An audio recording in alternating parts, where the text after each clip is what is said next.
This is a fight right here that I am very interested in. I've been keeping a lot of tabs on because there are two fighters right now in the strawweight division who I think are basically the future, and they're kind of prototypes of each other. They're kind of carbon copies a little bit. That would be Baby Shark, Tabatha Ricci, and that'll be Lupi Godinez, right? These are two very, very... And Lupi, she's a strawweight, right? She's not a flyweight. I'm pretty sure she's strawweight.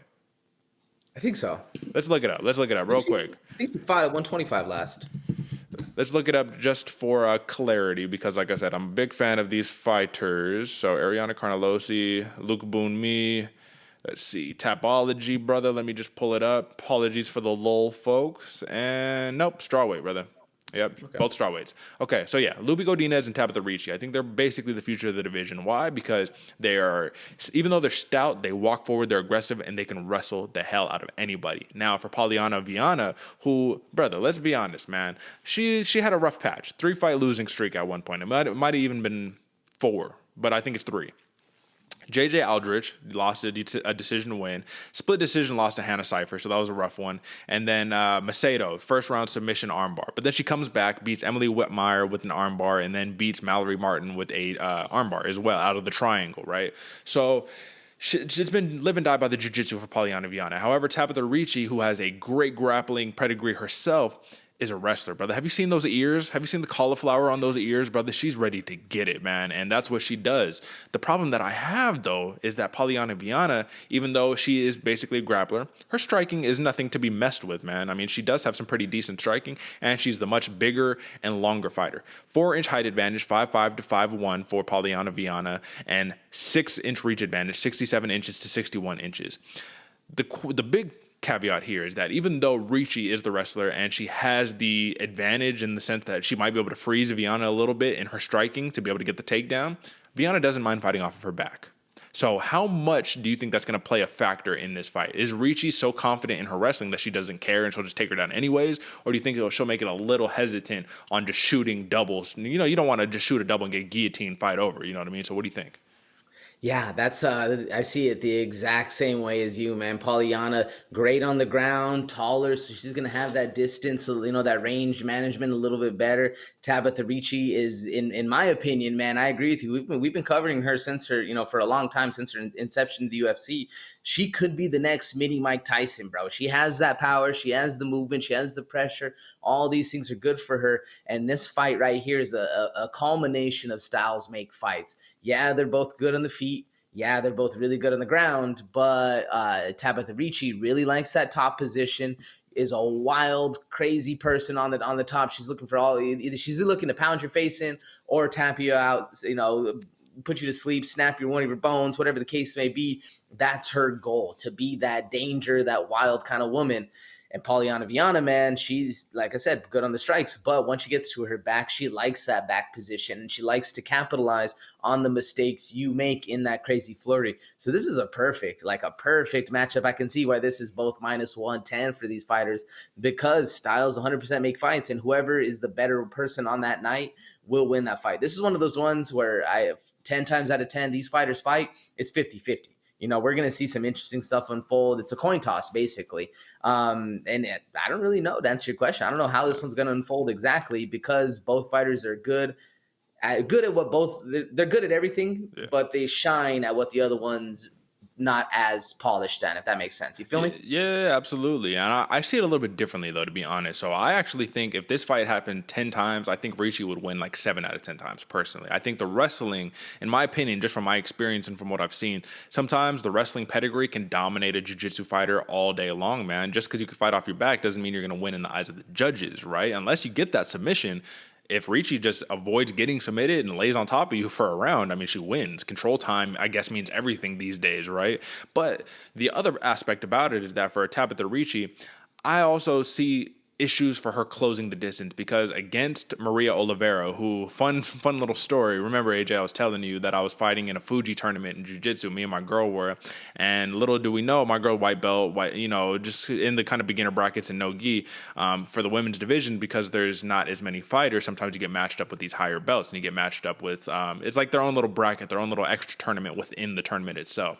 Well, next thing I know, I'm looking, Jessica Andrade, she's over here, she's destroying people, she's coaching, doing all that. I'm like, oh, that's fun. Jessica Andrade is there. My girl goes up to fight, and who is she fighting? Maria Oliveira. And she, got submitted a couple times, and it happens, right? But that goes to show that Maria Oliveira is always practicing the grappling chops, man. She's a big girl, man. She's a big, big fighter. And when she fought Maria Oliveira, or when she fought Tabatha Ricci in her last fight, even though Oliveira was longer, lankier, and all that good stuff, Tabatha Ricci, she was able to bypass the reach to get to the takedowns, to get the fight where she wanted it to be. Even though she was much longer, and Maria Oliveira is not someone who's just easy to take down, brother. Her jiu-jitsu chops are legit. So, given that Ricci was able to do that on Oliveira, this is the next step up against Viana. Can you do that to Viana, who is a little more willing and susceptible to go down to her back? I think so. Smash spot. Yes, AJ, you did mention minus 110 a pop. This was a pick'em at open, but the odds have swelled in favor of Tabatha Ricci, minus 120 with a plus 100 comeback for Polyanna Viana, which I think is probably a little more accurate to where it should be. Now, the last thing that I have on this before we talk about, the props and all that good stuff is that Tabatha Ricci's UFC debut was against Manon Fiorot, the beast, right? And that was a weight class above. That was at flyweight, I'm pretty positive. So the problem that happened there is that she got basically starched, man. Second round TKO. It was ugly. It was really, really bad. But I think it's because Ricci just led off with, I'm going to take you down. There was no setup, no all right, let's play the game, let's try to box a little bit and then go take down. It was like, I'm going to take you down. And then Fiorot was like, no, you're not. And just finished, right? Do you think she has to kind of play the game against Polyanna Viana a little bit? Or can she go straight smash style, Chimaev style? I'm just going to take you down. There's nothing you can do about it. I mean, I would rather her play the game a little bit, let Pollyanna think the striking's coming. But even in Tabatha Ricci's last fight, man, she opened up, touched the fist, and then hit an Eminari roll. So she was letting Oliveira know, I'm coming for those legs. I'm coming to take you down. Who's to say she's not going to do the same thing on this one? And what I like about Tabatha Ricci, and this is always one of my favorite things in karate and fighting, somebody throws a lazy little kick to you, you just catch it. And in my case, boop them on the snoot. But in Tabatha Ricci, she goes right for the takedown, man. She likes that, catch that kick, and then go for her own attack after that one, man. Which, good, bad thing. Catching a kick is always a very dangerous thing because if you go to catch one, but it goes over your shoulder, you're taking a little nap. So I think Tabatha Ricci can still do that, can still work, play the game, play the hands, play the little movement that's going on. Once she sees that kick come, swoop it right under, get her to the ground, smash spot city all day long. Well, I will say, if you remember her fight against Mallory Martin, that's how the fight got taken to the ground, is Mallory Martin caught the kick of Polyanna Viana, and then Viana jumped guard. Next thing you know, she get triangled. So you got to be careful there. You got to be careful. And I did just want to bring up, I think it's always cool to bring it up for Polyanna Viana. She was known kind of for that situation she had where I guess somebody a dude tried to rob her or something like that. And she just beat the brakes off of this dude. So Polyanna Viana is nobody to be messed with, man. She is legit. Legit as they come. And she's on a little bit of a streak herself. So this is make or break because if Tabatha Ricci gets the win, if Baby Shark gets the win, momentum is through the roof. If Polyanna Viana loses, that momentum kind of takes a little bit of a dip. So you're fighting for your job here, not because she's going to get cut, but you want to keep your spot in the place holdings. So AJ, let's talk props. Decision for Polyanna Viana plus 290. Decision for Tabatha Ricci plus 185. So not too bad, either one. For submission, because even Ricci said in her pre-fight interview, she thinks that it's going to be more or less of a jiu-jitsu fight. For submission for Polyanna Viana, plus 1,000. For submission for Tabatha Ricci, plus 700. So it seems like it's going to be a long shot for the submission on either end. And I thought it was interesting that Ricci has a better submission prop than Viana does, because I think that should be flipped. But for TKO, brother, this is the really crazy one. Polyanna Viana plus 1,035 for a TKO, plus 790 for a Ricci TKO. So clearly the odds makers are saying if this fight is going to be won, it is 90% of the time probably going to be won via decision.